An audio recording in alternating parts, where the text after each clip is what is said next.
आप सभी का पॉलिटिकल की पाठशाला चैनल में बहुत बहुत स्वागत है। आज हम इस वीडियो में भारतीय संविधान के भाग, संबंधित प्रावधान एवं संबंधित अनुच्छेदों के बारे में अध्ययन करेंगे। संविधान का में कुल 22 भाग हैं।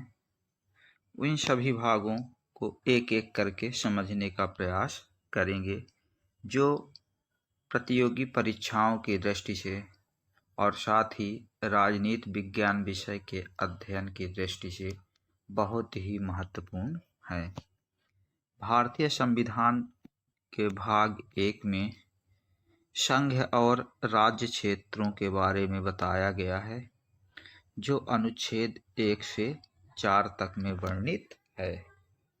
भाग 2 नागरिकता के बारे में है और अनुच्छेद 5 से 11 तक है। भाग 3 मौलिक अधिकारों के बारे में है, जो अनुच्छेद 12 से 35 तक है। भाग 4 नीति निर्देशक तत्व के बारे में है, जो अनुच्छेद 36 से 51 तक वर्णित है। अगला भाग है भाग 4 का। भाग 4 का में मौलिक कर्तव्यों के बारे में बताया गया है और अनुच्छेद है 51 का, और मौलिक कर्तव्यों को 42वें संविधान संशोधन 1976 के द्वारा जोड़ा गया था। भाग 5 संघ सरकार के बारे में बताता है, जो अनुच्छेद 52 से 151 तक में वर्णित है। भाग 6 राज्य सरकार के बारे में है, जो अनुच्छेद 152 से 237 तक है। भाग 7 है, जो प्रथम अनुसूची के भाग ख के राज्यों के बारे में था, और भाग 7 को 7वें संविधान संशोधन 1956 के द्वारा निरसित कर दिया गया है, अर्थात हटा दिया गया है। भाग 8 संघ और राज्य क्षेत्र के बारे में है और अनुच्छेद है इसके लिए 239 से 242 तक। भाग 9 पंचायती राज से संबंधित है, पंचायतों से संबंधित है, और भाग 9 अनुच्छेद 243 से 243 ओ तक वर्णित है और इसमें कुल 16 अनुच्छेद हैं। भाग 9 को 73वें संविधान संशोधन 1992 के द्वारा अंतः स्थापित किया गया है। भाग 9 का नगर पालिकाओं से संबंधित है और अनुच्छेद 243 पी से 243 जेड जी तक है, यानी कुल इसमें 18 अनुच्छेद हैं। और भाग 9 का को 74वें संविधान संशोधन 1992 के द्वारा अंतः स्थापित किया गया है। भाग 9 का सहकारी समितियों से संबंधित है और जो अनुच्छेद 243 में जेड से जेड टी तक वर्णन किया गया है। और 97वां नंबर का संविधान संशोधन 2011 के द्वारा इसे अंतः स्थापित किया गया है। पहले चरण में हम भाग 1 से 4 तक समझेंगे और दूसरे चरण में भाग 5 से और भाग 9 तक समझने का प्रयास करेंगे। जैसे संविधान के भाग 1 में संघ और राज्य से संबंधित बताया गया है, अनुच्छेद है 1 से 4 के बीच में। भाग 2 है नागरिकता के बारे में। भाग 3 था मौलिक अधिकारों के बारे में। भाग 4 है राज्य के नीति निर्देशक तत्व के बारे में, और 4 का है मौलिक कर्तव्यों के संबंधित मौलिक कर्तव्य। दूसरे चरण में देखेंगे 4 का के बाद भाग 5। भाग 5 जानते हैं केंद्र सरकार के बारे में है। भाग 6 राज्य सरकार के बारे में है। भाग 7 प्रथम अनुसूची के भाग ख के राज्य से संबंधित थे, जिसे 7वें संविधान संशोधन के द्वारा निश्चित किया गया है। भाग 8 केंद्र शासित प्रदेशों के बारे में है। भाग 9 था पंचायती राज के बारे में। भाग 9 का था नगर पालिकाओं के बारे में। और भाग 9 खा देखे हम लोग अभी सहकारी समितियों से संबंधित है। अब भाग 10 है अनुसूचित जाति और जनजातीय क्षेत्रों से संबंधित, अनुच्छेद 244 और 244 का। भाग 11 केंद्र और राज्य के संबंधों के बारे में बताया गया है और अनुच्छेद 245 से 263 तक।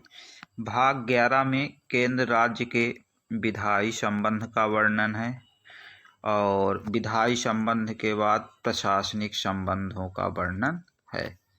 जबकि भाग 12 में देखते हैं तो भाग 12 में वित्तीय संबंधों के बारे में वर्णन है और इसमें वित्त, संपत्ति, संविदाएं और वाद से संबंधित है और अनुच्छेद 264 से 300 का तक है। भाग 13 में भारत के राज्य क्षेत्र के भीतर व्यापार, वाणिज्य और समागम से संबंधित है, अनुच्छेद 301 से 307 तक वर्णन है। भाग 14 संघ और राज्यों के अधीन सेवाओं के बारे में बताया गया है, अनुच्छेद 308 से 323 तक इनका वर्णन है। भाग 14 का अधिकरण से संबंधित है और अनुच्छेद 323 और 323 का और 323 खा से संबंधित है। भाग 14 का को 42वें संविधान संशोधन 1976 के द्वारा अंतः स्थापित किया गया है। भाग 15 निर्वाचन से संबंधित है, निर्वाचन आयोग का भी इसी में वर्णन है और 324 से अनुच्छेद 329 का तक वर्णन है निर्वाचन आयोग का। जबकि भाग 14 में था यूपीएससी और एमपीपीएससी का वर्णन भाग 14 में था और अनुच्छेद था 315 में। भाग 16 कुछ वर्गों के संबंध में विशेष उपबंध से संबंधित है, अनुच्छेद 330 से 342 तक इनका वर्णन है। भाग 17 राजभाषाओं से संबंधित है और वर्तमान में 22 राजभाषाएं हैं जो 8वीं अनुसूची में वर्णित किया गया है, अनुच्छेद 343 से 351 तक इनका वर्णन है। भाग 18 आपातकालीन प्रावधान के बारे में है, अनुच्छेद 352 से 360 तक इनका वर्णन है। भाग 19 प्रकीर्णन से संबंधित है और अनुच्छेद 361 से 367 तक है। भाग 20 में संविधान संशोधन के बारे में बताया गया है और अनुच्छेद है 368। अनुच्छेद 368 में संविधान संशोधन की प्रक्रिया का उल्लेख किया गया है। भाग 21 है अस्थायी, संक्रमणकालीन तथा विशेष उपबंधों के बारे में, अनुच्छेद 369 से 392 तक इनका वर्णन है। भाग 22 है संक्षिप्त नाम, प्रारंभ, हिंदी में प्राधिकृत पाठ और निरसन, अनुच्छेद 393 से 395 तक इनका वर्णन है। अब इनमें कौन कौन से संविधान के भाग सबसे महत्वपूर्ण हैं उनको समझेंगे। तो भाग 1 महत्वपूर्ण है जिसमें संघ और राज्य क्षेत्र बताया गया है, अनुच्छेद 1 से 4। भाग 2 महत्वपूर्ण है नागरिकता, अनुच्छेद 5 से 11। भाग 3 मौलिक अधिकार 12 से 35 तक। भाग 4 राज्य के नीति निर्देशक तत्व 36 से 51। भाग 4 का मौलिक कर्तव्य अनुच्छेद 51 का। भाग 5 संघ से संबंधित है, अनुच्छेद 152 से 151 तक। भाग 6 राज्यों से संबंधित है, अनुच्छेद 152 से 237 तक। फिर भाग 8 का अध्ययन करेंगे, केंद्र शासित प्रदेशों के बारे में है। भाग 9 पंचायतों से संबंधित है। भाग 9 का नगर पालिकाओं से संबंधित।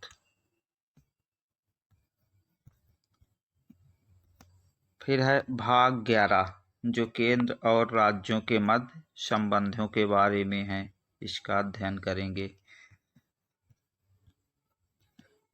इसके बाद है भाग 14, महत्वपूर्ण है, जो संघ और राज्यों के अधीन सेवाओं से संबंधित है, अनुच्छेद 308 से 323 तक। फिर भाग 15 महत्वपूर्ण है, निर्वाचन से संबंधित, अनुच्छेद 324 से 329 का तक। भाग 17 महत्वपूर्ण है, जो राजभाषाओं से संबंधित है, अनुच्छेद 343 से 351 तक। भाग 18 महत्वपूर्ण है, जो आपातकालीन प्रावधानों के बारे में है, अनुच्छेद 352 से 360 तक। और महत्वपूर्ण है भाग 20 जो संविधान संशोधन से संबंधित है, अनुच्छेद 368 के बारे में।